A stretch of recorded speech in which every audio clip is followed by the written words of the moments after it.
चाकण नगर परिषदेच्या निवडणुकांची रणधुमारी सुरू झाली आहे आणि या नगराध्यक्षपदाच्या उमेदवार आज आपल्यासोबत आहेत. ताई नमस्कार. नमस्कार. न्यूज अनकटमध्ये आपलं स्वागत. धन्यवाद. तुम्हाला काय वाटतं की चाकण, आता आम्ही पाहतो फिरलो, लोकांशी संवाद साधला आहे, चाकणसाठी लोकांच्या तुमच्या मते 4 महत्त्वाच्या समस्या काय की जे लोक फेस करतात आहे?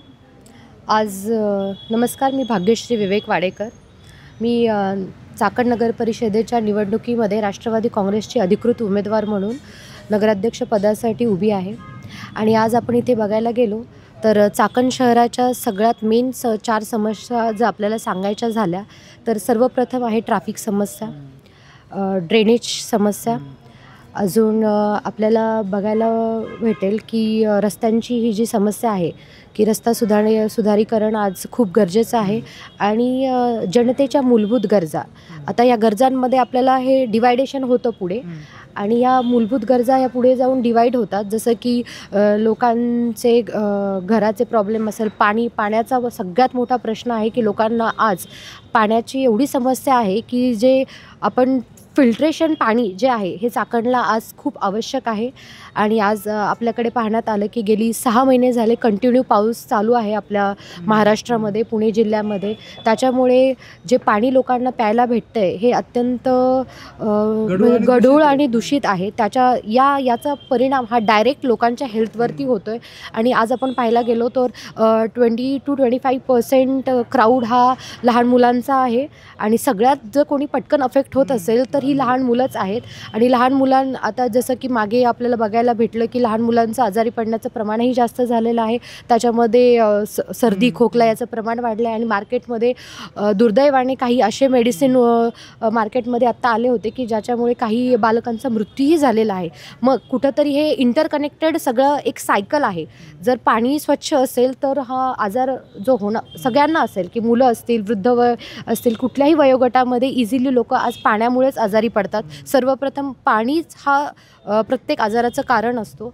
म्हणून मला असं वाटतं की ही सर्वात मोठी समस्या आज कालिदासदादा वाडेकर, आपल्या चाकणचे माजी उपसरपंच, माझे सासरे आहेत, त्यांनी 160 कोटीची पाणी पुरवठा योजना आपल्या चाकणसाठी मंजूर करून आणलेली आहे. त्याच्यामध्ये ट्रिपल फिल्ट्रेशन पाणी हा उपक्रम आपण राबवला आहे. अवघ्या 6 महिन्यामध्ये हा उपक्रम पूर्ण होणार आहे, काम सुरू आहे. आणि येत्या काही काळामध्ये चाकणच्या पूर्ण शहरातील प्रत्येक भागामध्ये सुयोग्य वेळेवरती आणि सुसज्ज पाणी हे प्रत्येक लोकांना घराघरामध्ये पोहोचणार आहे.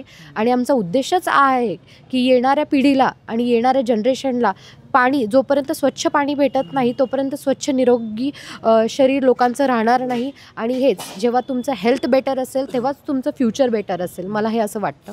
रहदारी सांगितली, पाण्याची एक समस्या सांगितली, त्यासोबतच आपण पाहतो की रोजगारासाठी इथं विविध ठिकाणांहून लोक स्थलांतरित झालीत आहे. त्यांच्यामुळं ज्या सोयीसुविधा याच्यावर ताण पडला आहे. जसं की तुम्ही आत्ताच सांगितलं की विविध ठिकाणावरनं रोजगारासाठी लोक इथे येतात. म्हणजे एक पोटाची खळगी भरणारं शहर म्हणून चाकण शहर हे प्रसिद्ध आहे.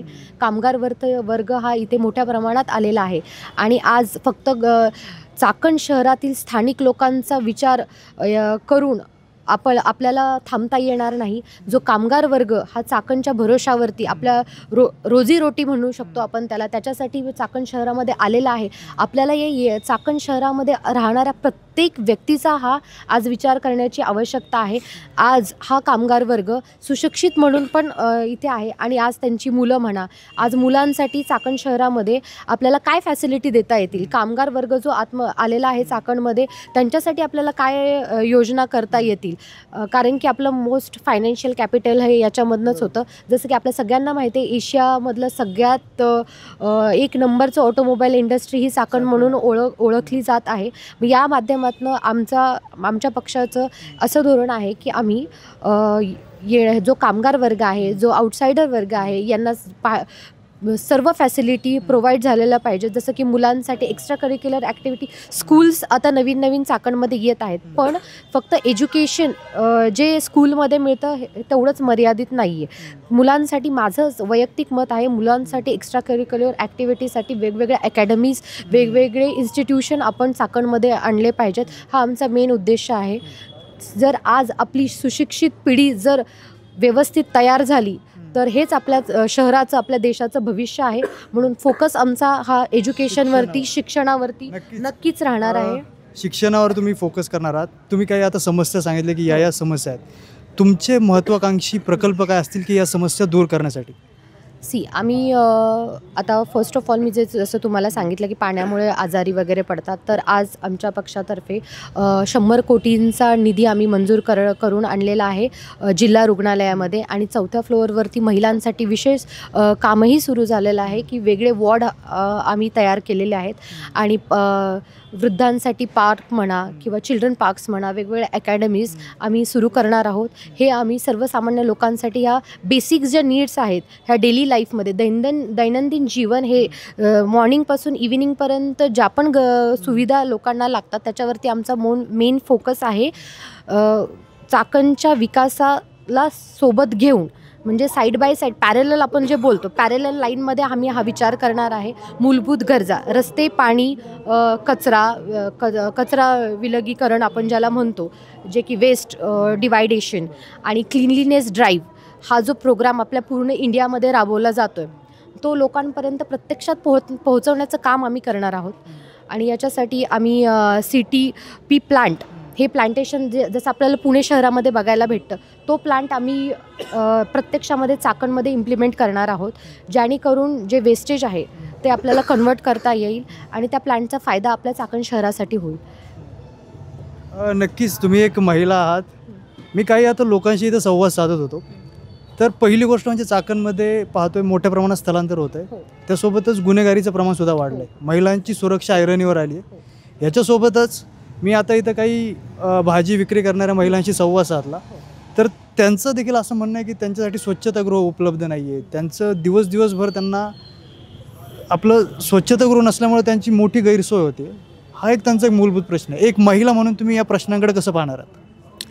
जसं तुम्ही बोललात की महिला सुरक्षिता म्हणजे वुमेन सेफ्टी आणि वुमेन एम्पॉवरमेंट, ह्या एकाच नाण्याच्या दोन बाजू आहेत.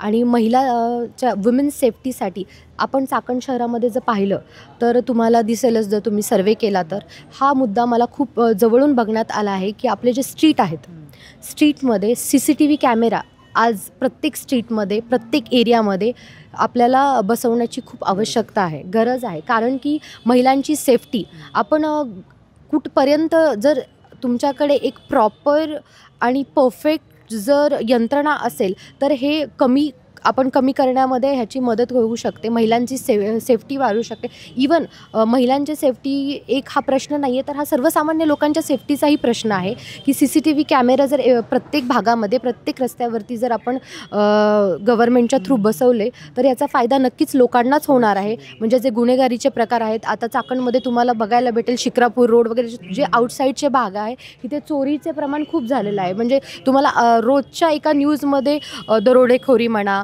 किंवा लूटमार म्हणा, हे असे गुन्हे घडतातच आहे. याच्यासाठी मेन आपल्याला जे करायचं जे आहे तर CCTV कॅमेराज आपल्याला प्रत्येक स्ट्रीटवरती, प्रत्येक स्ट्रीट लॅम्प्स पण आपल्याला पूर्ण चाकणमध्ये बसवायची खूप गरज आहे. म्हणजे बेसिक जे आपण पुणे शहरामध्ये आता राष्ट्रवादी काँग्रेस पक्ष हा विकासाचा पक्ष आहे आणि जलद निर्णयाचा पक्ष आहे. जसं आदरणीय आपले राज्याचे उपमुख्यमंत्री अजितदादा पवार यांनी ज्याप्रमाणे पुणे जिल्ह्यामध्ये काम केलेलं आहे, पिंपरी चिंचवडमध्ये काम केलेलं आहे. आज पिंपरी चिंचवड हा एरिया मॉडर्न सिटी म्हणून ओळखला जातो. त्याचप्रमाणे आपल्या चाकण काही वर्षामध्ये हे महानगरपालिकेमध्ये कन्वर्ट होणार आहे. मग या बेसिक ज्या सुविधा आहेत ह्या आमच्या पक्षाचं आणि विशेषतः माझा फोकस या सगळ्या गोष्टींवरती आहे की आमचा जो जलद निर्णयाचा जो आमचा अजेंडा आहे तो आम्ही इथे राबवणार आहोत. आणि याच निर्णयांमधनं की प्रत्येक गोष्टीला वेळ लावून 2 वर्ष 3 वर्ष हे न लावता कमीच वेळामध्ये जास्त सुधारणा करता येईल, हे आमच्या पक्षाचं धोरण आहे. आणि जे तुम्ही आत्ता मला सांगितलं की तुम्ही बाहेर भाजीवाले वगैरे त्यांना स्वच्छतागृहांचा हा जो महिलांसाठी प्रश्न आहे, नक्कीच हा सर्वप्रथम हाच प्रश्न चाकणमध्ये, जसं की तुम्ही हे आज आलेला आहात ॲज अ सर्वे करण्यासाठी, आज जर तुमच्यासोबत जी महिला टीम आलेली आहे त्यांना जर कुठे लोकांना वॉशरूमला, लेडीजला जायचं असेल तर कुठे शोधणार. याच्यासाठी प्रत्येक एरियामध्ये प्रत्येक 2 कॉलनीमध्ये तरी सार्वजनिक स्वच्छता सुसज्ज स्वच्छतागृह असं म्हणता येईल आपल्याला, हे आम्ही उभारणार आहोत. या योजना आम्ही ऑलरेडी प्लॅन केलेल्या आहेत. या फक्त कागदपत्री किंवा इमॅजिनेशनमध्ये नाही आहे, तर हे आम्ही प्री प्लॅन्ड, आमचा अजेंडा, आमचं विजन हे सगळं रेडी आहे आणि त्यानुसार आम्ही काम करणार आहे. थँक्यू.